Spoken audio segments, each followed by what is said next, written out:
Hello everyone, আসসালামু আলাইকুম। কেমন আছো তোমরা সবাই? আমি আলহামদুলিল্লাহ ভালো আছি। এই তো তোমাদের মাঝে আজকে আবার একটি ভিডিও নিয়ে চলে আসলাম। এটা ছিল আমার ছোট কাকার বিয়ে ছিল গ্রামে, তো বিয়েতে আসছি, এই জন্য ভাবলাম একটু ভিডিও করি। যদিও বিয়েটা খুব সাধারণভাবে হয়েছে, আর গ্রামের বিয়েতে অনেক বেশি অনুষ্ঠান হয় না, তারপরও এই যে দেশের যে অবস্থা, এর মধ্যে হরতাল চলতেছিল, এর মধ্যে অনুষ্ঠানটা হয়েছে। যদিও পাশের গ্রামে বিয়ে ছিল, তা না হলে বিয়ের ডেটও চেঞ্জ করে দেওয়া লাগতো, কিন্তু অনেক আগে থেকে এই বিয়ের ডেট দেওয়া ছিল, তাই চেঞ্জ করতে পারেনি। আবার আমাদের পারিবারিক কিছু প্রবলেম আছে, এই কারণে ডেটটা আর চেঞ্জ করা হয়নি। বিয়েটা শেষমেশ এই টাইমে হচ্ছে, কিন্তু খুব গাড়ি চলে না, আমরা দূরে কোথাও যেতে পারিনি, কিছু আনতে পারিনি, এরকম একটা অবস্থা। তারপরেও খুব ছোটোখাটো করে গায়ে হলুদের কোনো আয়োজন ছিল না, কিন্তু পরে আমরা ভাইজিরা চাচার ভাইজিরা আর কি, আমরা মনে করলাম যে চলো তাহলে কিছু করি, অল্প কিছু করি চাচার জন্য। তারপরে তো যে যেরকম পারতিছে সেরকমই কিছু না কিছু করতেছে। আমি কিছু একটা সাজাইছি, আমার বোনেরা সাজাচ্ছে, এদিকে ভাইয়েরা এখানে কাকাকে বসাবে দেখা গায়ে হলুদের ছোট একটা ব্যানার লাগাইছে। এই তো এদিকে আমার বোন কদম ফুল দিয়ে প্লেটের মধ্যে ডেকোরেশন করতে লেগে পড়ছে। অনেকক্ষণ অনেকভাবে চেষ্টা করে একটা ডিজাইন করে আবার ভাঙছে, আবার একটা ডিজাইন করছে।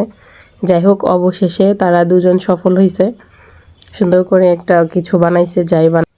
আমি তেমন কোনো কিছু সাজানো ভিডিও করতে পারিনি, কিন্তু ওদের কাজ দেখে ভালো লাগতেছিল, ওরা দুজন কী করতেছিল, তাই এই ভিডিওটা পুরোটা করলাম। যাই হোক, ওরা দুজন অনেক কষ্ট করছে, লাস্ট পর্যন্ত কিছু না পেয়ে কদম ফুল আর মালটা আর কমলার খোসা দিয়ে ভালো সুন্দর একটা ডিজাইন করছে দুজন মিলে, খুব সুন্দর হয়েছে। এই তো দেখতে দেখতে ওদের কাজটা প্রায় শেষ। যাই হোক, ছোটরা যা করছে এটাই মাশাআল্লাহ অনেক অনেক সুন্দর হয়েছে। সবচেয়ে বড় কথা যে কোনো কিছু হইলে যে ছোটরা নিজে থেকে কিছু করে। বর্তমান যুগে তো আসলে ছেলেমেয়েরা খুবই অলস, আমরা কিন্তু ওরা যে কিছু করে এটাই ভালো লাগে। এইদিকে গ্রামের কিছু নিয়ম আছে যে ছেলেকে গোসল করানোর জন্য ঘাট থেকে এভাবে করে পানি নিয়ে আসে, সবাই মিলে পানি আনতে গেল। এখানে পানি নিতে এসে আমার দাদিরা, আমার চাচিরা খুব সুন্দর ডান্স করতেছিল।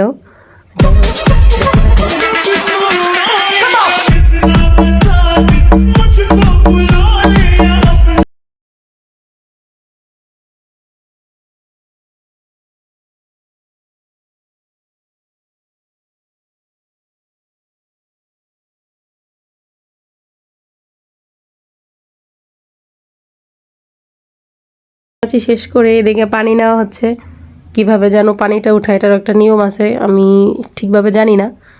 পানি উঠিয়ে তার 7জন নাকি ধরে উঠাতে হয়। যাই হোক, উঠায়া তারপর হলুদ বাটে, এই হলুদ দিয়ে আর কি চাচাকে গোসল করাইছিল, যে ভিডিওটা আমার কাছে নাই।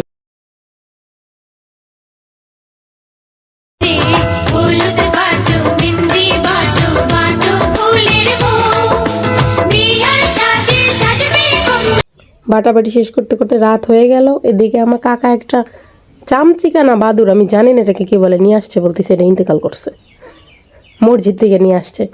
যাই হোক, এদিকে হলুদ দেওয়া শুরু হয়ে গেল।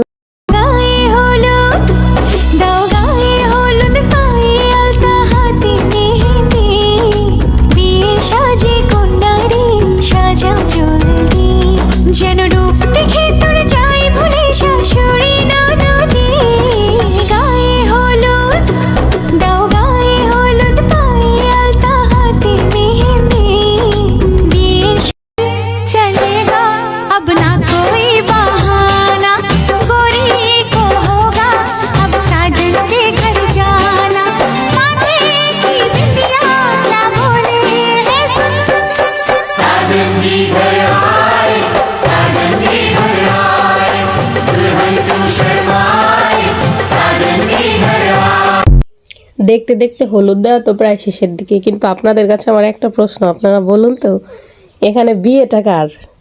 দুজনের মধ্যে বিয়েটা কার? দেখে কি মনে হচ্ছে? আর ওই টাকা দেখে জানি না কে কি বুঝতে পারছেন। আমাদের এদিকে একটা নিয়ম আছে যে ছেলের গায়ে হলুদ দিয়ে টাকা দেওয়া হয়, যে যেরকম পারে খুশি হয় টাকা দেয় আর কি। ওটা আর কি সবাই নিয়ে মজা করে, বা ছোটরাও নেয়, বা যার বিয়ে সেও নেয়, এরকম আর কি একটা নিয়ম আছে, জানি না কোথায় আছে নাকি।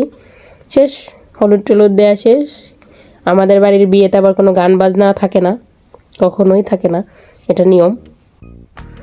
এই তো এখন শুরু হয়েছে ছোটোখাটো মেহেন্দি, মানে চাচার হাতে মেহেন্দি দেওয়া হচ্ছে, সাথে আমরাও অল্প স্বল্প নিছি, পোলাপানরা সবাই একটু একটু করে। আমার এই যে বোন একজন আছে, সবার হাতে একটু একটু দিয়ে এক্সপিরিয়েন্স করতেছে। আমার চাচার হাতের মধ্যে চাচির নাম লিখে দিছে, পিঠের মধ্যে লিখে দিছে। এই তো ভিডিওটা এখানেই শেষ করলাম। আল্লাহ হাফেজ, ভালো থাকবেন সবাই। আর কেমন লাগলো জানাবেন। গ্রামের বিয়ে খুব ছোট আয়োজন, অল্প কিছু, আমরা নিজেরা মজা করছি।